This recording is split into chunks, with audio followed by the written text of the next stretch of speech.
O que movia os artistas antigos enquanto criavam as primeiras imagens dos heróis modernos? Quando mostravam Alexandre lutando, cavalgando e caçando. Quando eles fundem o Colosso de Rhodes, que afinal de contas foi feito por um pupilo de Lisípos e que não passava de uma propaganda de 33 metros do mais novo homem. Vá para as grandes cidades orientais construídas pelos generais de Alexandre e seus sucessores, feitas numa era helenística, e vão entrar no mundo das 7 maravilhas. Ande por essas mesmas grandes cidades e vai andar pelas mentes dos primeiros povos modernos.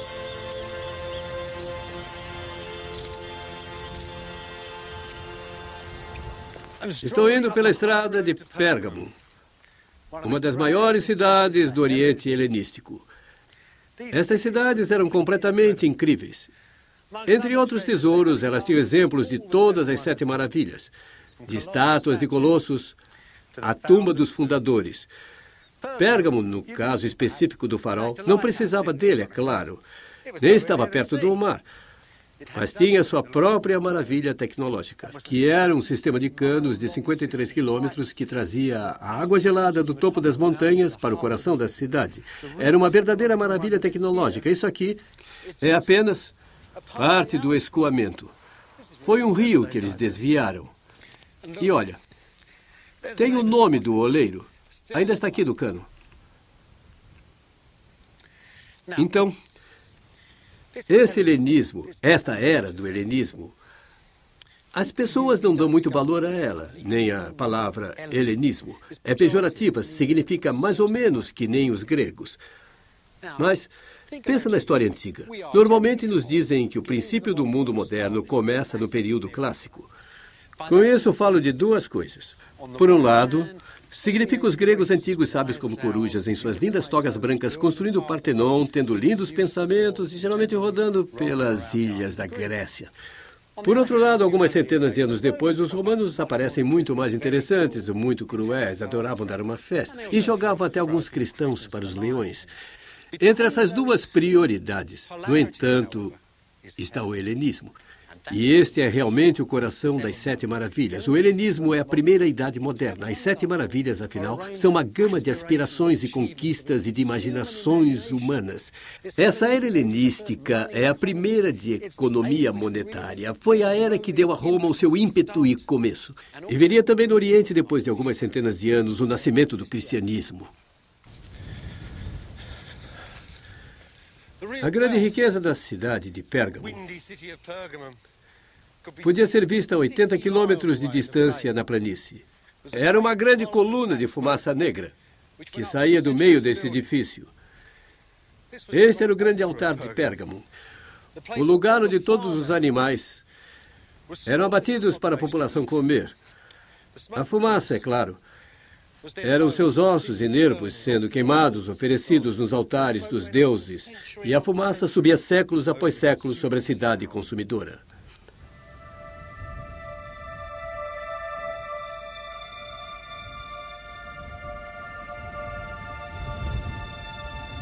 O altar não existe mais. Foi arrancado do morro de Pérgamo, na Turquia, em 1870 por um engenheiro de estrada de ferro alemão e levado para a Europa.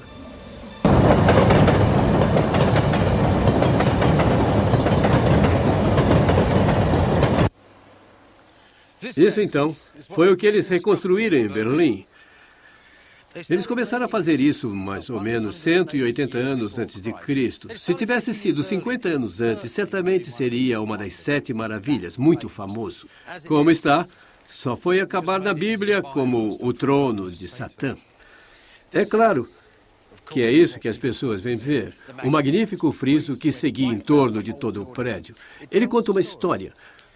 Conta a história de como os deuses, essas figuras maravilhosas, implacáveis e autoritárias, lutaram contra os gigantes que costumavam mandar no mundo e venceram. Os gigantes são perdedores, estão contorcidos, estão em agonia. São realmente a raiz da arte moderna, tudo de Francis Bacon até Robocop. E alguns se parecem com esse homem. Olhe para ele, é Alexandre.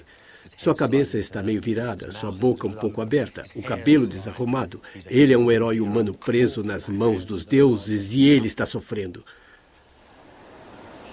Aqui, o mundo que fez as 7 maravilhas não está listando suas conquistas, apenas nos contando do esforço brutal para conquistar. Parece que você está numa arena romana observando gladiadores e animais selvagens se matando. Os nervos estão no limite máximo.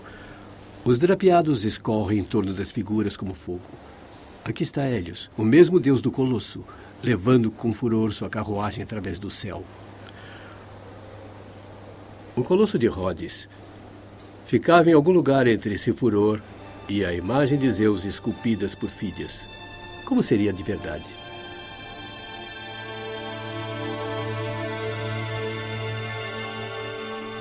No mar escreveu Philus Byzantium. No mar está a ilha de Rhodes que o sol trouxe para a luz.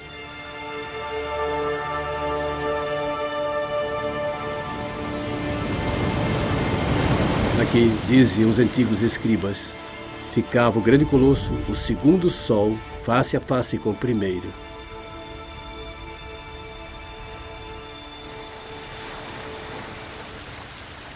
Foi feito em 280 a.C. pelo escultor Caras, um dos pupilos de Lisípos. Embora tenha caído depois de apenas 60 anos, dizem que as ruínas eram tão impressionantes quanto ele. Finalmente, a estátua caída foi quebrada por soldados árabes e vendida na Síria como sucata. Nos tempos modernos, ninguém viu traço dela.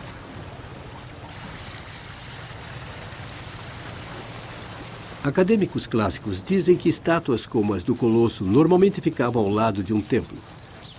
Em Rhodes, o templo de Hélios ficava em cima de um monte no meio da cidade, mas não encontraram nenhum traço do Colosso lá. Mas eles descobriram uma única pista vital. Muralhas enormes da época do Colosso, indo da cidade e descendo para o porto. Isso prova que os portos de Rhodes são muito artificiais. Quer dizer que a figura colossal pode ter sido construída no final dessa muralha do porto, assim como em outros portos antigos feitos pelo homem. O Colosso não poderia estar colocado na entrada do porto, como mostram as figuras. Teria que ter 400 metros de altura para isso. E nem o metal, nem a pedra de uma estátua gigante dessas poderia aguentar uma pressão dessas ou a força dos ventos de inverno.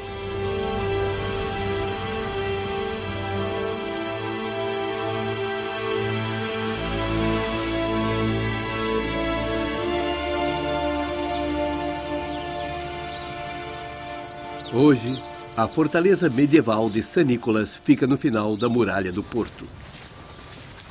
Metade dela é feita de alvenaria antiga.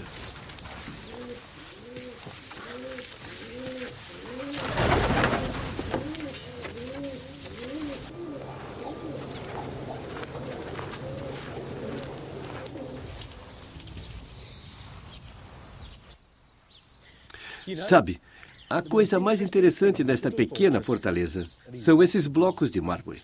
Se você olhar para eles bem de perto, vai ver que foram a princípio cortados por escultores gregos antigos do tempo do Colosso de Rhodes. É claro, o povo medieval os recolheram e os reusaram por toda parte. Este aqui, por exemplo, tinha um grande buraco nele para receber as tábuas de uma ponte. Mas a coisa mais interessante desses blocos é que eles não são quadrados. Eles são segmentos de um círculo de 17 metros e cada um deles tem uma curva bem sutil. Então, 17 metros é a dimensão exata desta pequena torre no centro da fortaleza. Então, o que está parecendo que aconteceu aqui é que o povo medieval pegou um prédio antigo, talvez construído desde as fundações, e jogaram todas essas pedras antigas em cima. Estas pedras podem ser fragmentos da própria base do Colosso de Rhodes. Qual era a aparência do Colosso verdadeiro? E como ele foi feito? Philo, que viveu na época em que o Colosso estava ainda em pé, diz que foi construído como uma casa. Fragmentos de outras estátuas gigantes mostram que elas eram construídas com tanta técnica como os Zeus de Fídias, pedaço por pedaço, com estruturas de ferro e pedra. A pele do colosso foi moldada em folhas de bronze.